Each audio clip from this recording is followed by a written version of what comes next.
کہ امام ابو حنیفہ رحمہ اللہ نے فرمایا ہے کہ اذا صح الحدیث فہو مذہبی، کہ جب حدیث صحیح مل جائے تو میرا وہی مذہب ہے۔ اگر موسیٰ علیہ السلام بھی زندہ ہوتے تو ان کو میری اتباع کے علاوہ کوئی اور چارہ نہیں تھا، بلکہ آپ صلی اللہ علیہ وسلم فرماتے ہیں قیامت والا جب مقام ہوگا تو فرمایا آدم ومن سواہ، آدم علیہ السلام اور ان کے بعد جتنے بھی نبی آئے ہیں تحت لوائی یوم القیامہ، وہ میرے جھنڈے کے نیچے ہوں گے قیامت کے دن۔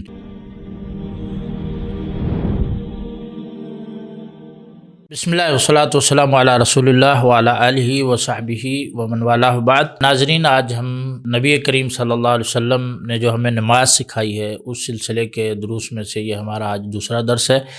گزشتہ درس میں ہم نے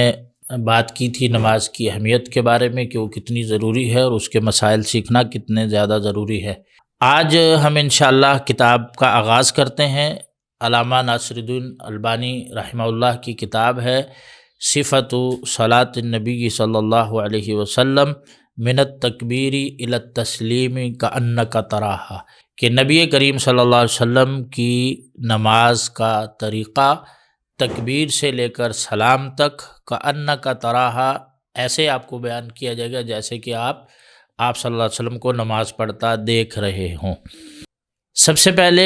شیخ رحمہ اللہ نے اپنی کتاب کا منہج ذکر کیا ہے کہ میں اس کتاب میں جو بھی مسائل بیان کروں گا میرا طریقہ کار کیا ہوگا، تو انہوں نے سب سے پہلے یہ ذکر فرمایا ہے کہ اللہ اتقید فیہ بمذہب معین، کہ میں اس کتاب میں کسی خاص ایک مذہب یا فرقے کو فالو نہیں کروں گا، بلکہ اس کتاب میں صرف اور صرف اورد فیہ ما ثبت عنہ صلی اللہ علیہ وسلم، جو نبی کریم صلی اللہ علیہ وسلم سے احادیث منقول ہیں، جو طریقہ منقول ہے، جو صحابہ نے نقل کیا ہے، میں وہ طریقہ بیان کروں گا۔ اور یہی محدثین کا مذہب ہے۔ کیونکہ محدثین جو ہوتے ہیں وہ حدیث سے زیادہ واقف ہوتے ہیں، ان کا اوڑھنا بچھونا ہر وقت جو ہے اشتغال اور مصروفیت حدیث کے علم کے ساتھ رہتی ہے، تو وہ آپ صلی اللہ علیہ وسلم کی حدیثوں سے زیادہ واقف ہیں، اور وہی جو احادیث انہوں نے نقل کی ہیں شیخ کہتے ہیں کہ میں وہی بیان کروں گا۔ انہوں نے یہاں ایک امام ابو الحسنات امام لکھنوی جو حنفی ہیں ان کا ایک قول نقل کیا ہے۔ وہ فرماتے ہیں کہ من نظر بنظر الانصاف، جو شخص انصاف کی نظر سے دیکھے، وغاص فی بحار الفقہ والاصول متجنبا الاعتصاف، اور اس نے غوطہ لگایا ہو اصول فقہ مسائل میں، یعلم علما یقینیا ان اکثر المسائل الفرعیہ والاصلیہ التي اختلف العلماء فيها فمذهب المحدثین فيها اقوى من مذاہب غیرهم، کہ جو شخص انصاف سے بات کرتا ہے، تعصب سے ہٹ کر بات کرتا ہے، تو اس کو یقینی علم ہو جائے گا کہ محدثین کا جو مذہب ہے مسائل کے بیان کرنے میں وہ سب سے بہترین اور مضبوط ترین مذہب ہے، کیونکہ دین اللہ کا ہے، رسول اللہ صلی اللہ علیہ وسلم جو ہے اس کے مبلغ ہیں، تو دین ہمیں رسول اللہ صلی اللہ علیہ وسلم کی باتوں سے ہی پتہ چلے گا۔ تو لہٰذا شیخ رحمہ اللہ نے یہ ذکر کیا ہے کہ وہ اس میں کسی خاص پیٹرن یا کسی خاص مذہب کی تقلید میں یہ مسائل بیان نہیں کریں گے، بلکہ جو رسول اللہ صلی اللہ علیہ وسلم سے ثابت ہیں دلیل کے ساتھ کہ آپ صلی اللہ علیہ وسلم نے یہ بیعت فرمائی اور اس حدیث میں، اور یہ حدیث فلاں مقام پر موجود ہے، وہ ذکر کریں گے۔ اس کے بعد شیخ رحمہ اللہ نے ذکر کی ہیں اقوال الائمہ فی اتباع سنہ و ترک اقوالہم المخالفہ لہا، کہ کچھ اقوال انہوں نے ذکر کیے ائمہ کرام کے، کیونکہ ہم آج کل دیکھتے ہیں کہ ہمارے معاشرے میں جو فقہی مذاہب ہیں، جیسے کہ مالکی فقہ ہے، کچھ لوگ شافعی فقہ کے پیروکار ہیں، کچھ حنفی فقہ کے پیروکار ہیں، کچھ لوگ حنبلی فقہ کے پیروکار ہیں، تو اب اس میں ہمارے ہاں جو ایک مسئلہ پیدا ہو گیا ہے وہ یہ پیدا ہو گیا ہے کہ لوگ تعصب کی راہ پر چل پڑے ہیں۔ تعصب یعنی کہ آپس میں دوریاں پیدا ہو گئی ہیں، ایک دوسرے سے نفرتیں پیدا ہو گئی ہیں، ایک عالم جو ہے دوسرے عالم کو، دوسرے مذہب والے کو نیچا دکھانے کی کوشش کر رہا ہوتا ہے، تنازعات اور اختلافات بہت زیادہ بڑھ گئے ہیں۔ تو شیخ نے کہا کہ ضروری ہے کہ میں کچھ جو ائمہ جن کی لوگ پیروی کرتے ہیں، جیسے امام ابو حنیفہ رحمہ اللہ ہے، امام شافعی رحمہ اللہ ہے اور دیگر ہیں، ان کے اقوال ذکر کروں کہ ان کے ہاں سنت کی اہمیت کیا تھی۔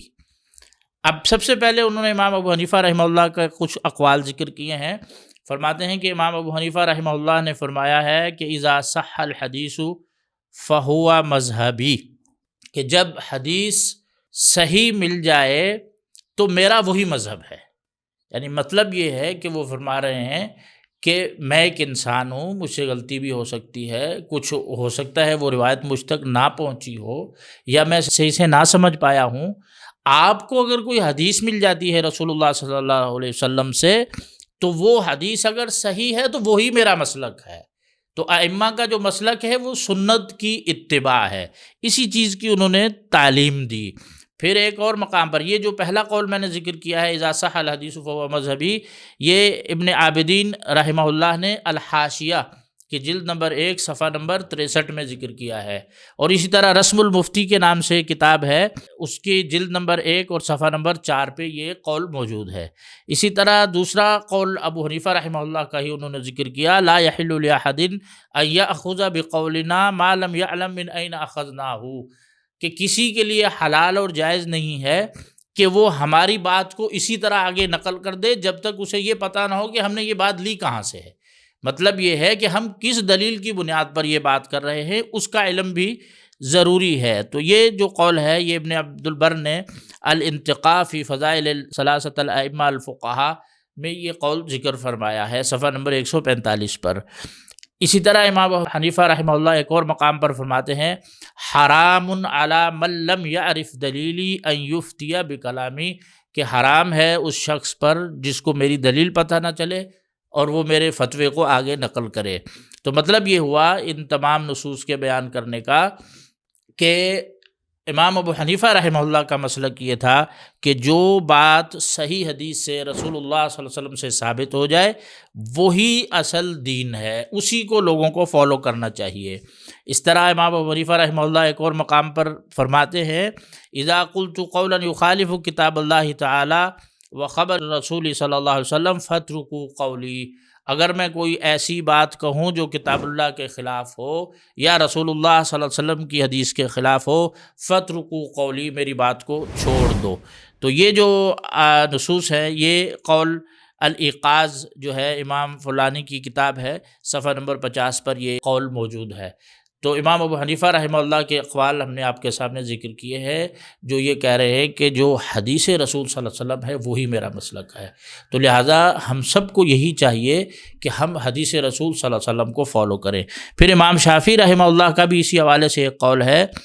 آپ فرماتے ہیں کہ اجمع المسلمون علی ان من استبان له سنت رسول اللہ صلی اللہ علیہ وسلم لم یحل له ان یدعها لقول احد،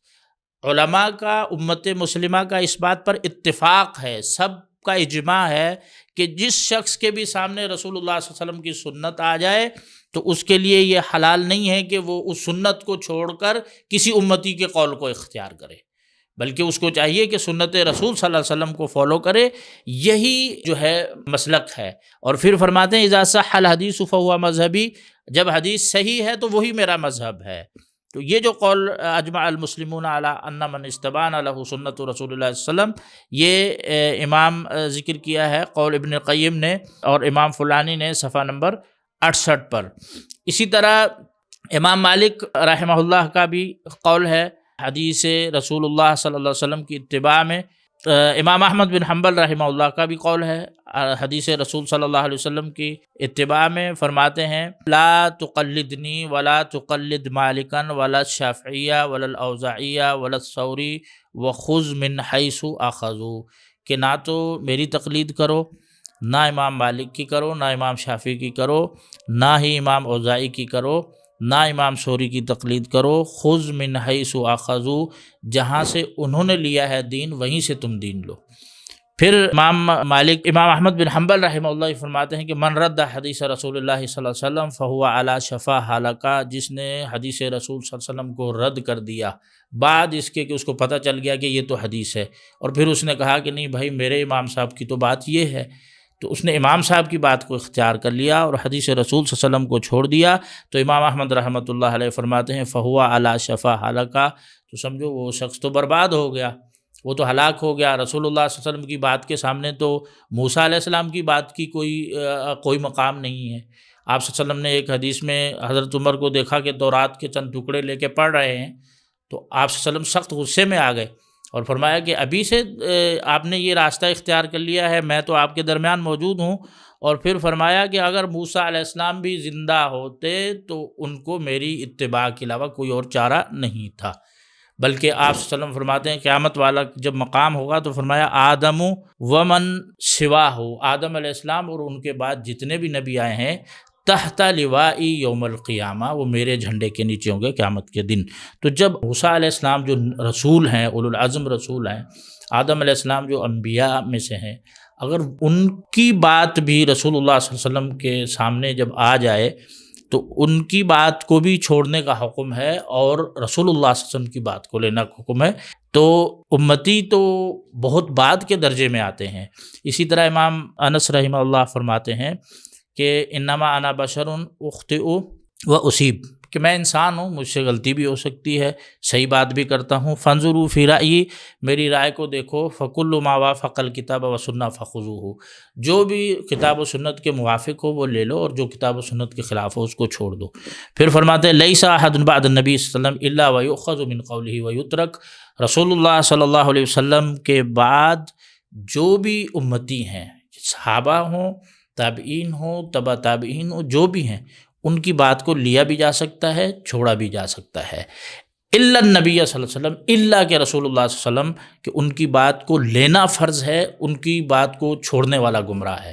تو لہٰذا اس بات کا ہمیں خیال رکھنا چاہیے۔ تو جو بھی علماء فقہی مذاہب کے تھے انہوں نے محنت کی ہے، بڑے جلیل القدر علماء تھے، اللہ کے رسول صلی اللہ علیہ وسلم کی سنت کو سمجھنے میں انہوں نے ٹائم صرف کیا ہے، لیکن وہ امتی تھے اور رسول اللہ صلی اللہ علیہ وسلم ایک اولو العزم رسول ہیں۔ تو اصل اتھینٹک بات اور فائنل بات جو ہے وہ آپ صلی اللہ علیہ وسلم کی حدیث اور آپ صلی اللہ علیہ وسلم کی سنت ہی ہے۔ تو نماز کے بارے میں شیخ